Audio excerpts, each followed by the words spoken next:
On January 11, 2013, inside the quiet halls of Lowndes High School in Valdosta, Georgia, a disturbing discovery brought a regular school day to a dead stop. It was supposed to be an ordinary Friday. Students were just returning from winter break, drifting through the hallways with backpacks slung over shoulders, chatting about class, sports, and the weekend ahead. But inside the school's older gym, the one rarely used for major events, something wasn't right. A strange smell had started to linger. Several students, curious and confused, approached a corner of the gym where tall, rolled-up wrestling mats were stored vertically, standing like giant tubes against the wall. One student looked closer, then screamed. Inside one of the mats, wedged headfirst with his feet sticking out the top, was a body. It was 17-year-old Kendrick Johnson. His face was unrecognizable, swollen, discolored. Blood had soaked into the base of the mat and stained the gym floor. His sneakers had been placed nearby. A black sock lay beside the blood. The sight was so surreal, so horrifying, that several students ran from the gym in tears. But this was no crime scene in a movie. This was real. And the horror had only just begun. Because the deeper you look into the death of Kendrick Johnson, the more twisted, confusing, and suspicious the story becomes. Valdosta, Georgia. Population 56,000. A town where traditions run deep, where people attend church on Sunday and football games on Friday. It's a town that prides itself on its southern roots, but just beneath the surface lies a more complicated truth. Valdosta has a long, tangled history with race. For some residents, that history is buried and forgotten. But for others, especially black families like the Johnsons, it's a living reality. Lowndes High School is the pride of the town. Its sports teams are strong, its facilities massive. But like much of Valdosta, the school was not immune to the quiet, persistent fault lines that divide people, by race, by status, by silence. Kendrick wasn't just another student. He was an athlete, a son, a brother. A wide receiver on the football team and a track star with Olympic dreams. Teachers describe him as focused. Classmates remember his warm energy. His parents, Jacqueline and Kenneth Johnson, called him KJ. He was soft-spoken, but charismatic. He wasn't a troublemaker. He didn't hang with the wrong crowd. He had a future, and the drive to chase it. That future ended on the floor of a high school gym. That Friday afternoon, what should have been just another school day became something else entirely. The gym filled with flashing lights. Police. Ambulances. Administrators trying to manage chaos. Kendrick's body was extracted from the mat by first responders. They said it took multiple people to remove him. His arms were pinned at his sides. His head was stuck near the bottom. And the shoe he was supposedly trying to reach? It was lying in plain sight, on the gym floor. Forensic teams documented the scene. The story began forming quickly. Within 24 hours, the Lowndes County Sheriff's Office released a preliminary finding: accidental death. According to their theory, Kendrick had dropped one of his shoes into the center of the mat, a routine he allegedly used to avoid locker fees. Instead of moving the mat to get the shoe, they said he climbed on top and tried to reach in. He slipped. He got stuck. And he suffocated. Cause of death: positional asphyxia. Trapped upside down, blood would have rushed to his head, slowly cutting off oxygen.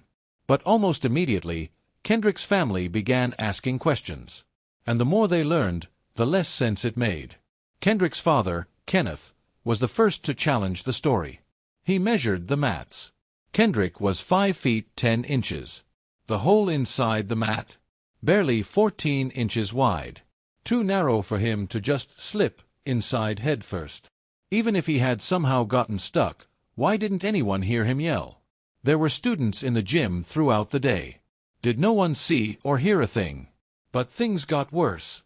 After Kendrick's body was returned to the family for burial, the Johnsons noticed something else, something unthinkable. Kendrick's organs were missing. They demanded a second autopsy. It revealed blunt force trauma to Kendrick's neck and right side of his jaw, inconsistent with simply falling into a mat. Inside his chest cavity, where organs should have been, was crumpled newspaper. Not only was their son dead, but now his body had been desecrated. Lowndes High had more than 30 surveillance cameras, including inside and near the gym. But when investigators reviewed the footage, an entire hour of video was inexplicably missing, the very time frame when Kendrick disappeared. Officials claimed timestamps were off. A glitch, they said. But Kendrick's family, and much of the public, weren't convinced. Was this just bad timing, or intentional erasure? As the story spread, so did speculation. Whispers of a school fight. Tension between Kendrick and other athletes. Online forums named two brothers, sons of a local FBI agent, as possible suspects. These students were allegedly involved in a previous altercation with Kendrick. They denied any involvement and were never charged. Still, rumors persisted. In 2015, the Johnsons filed a wrongful death lawsuit, naming 38 individuals, students, staff, officials. The lawsuit was later dropped due to lack of evidence, but it made one thing clear: the Johnsons believed someone was being protected. Someone powerful. After growing public pressure and national protests, the FBI launched a federal investigation. 4 years, the Johnsons waited for an answer. But in 2016, the Department of Justice announced it would not pursue charges. They found no definitive evidence of foul play. No arrests. No justice. No closure.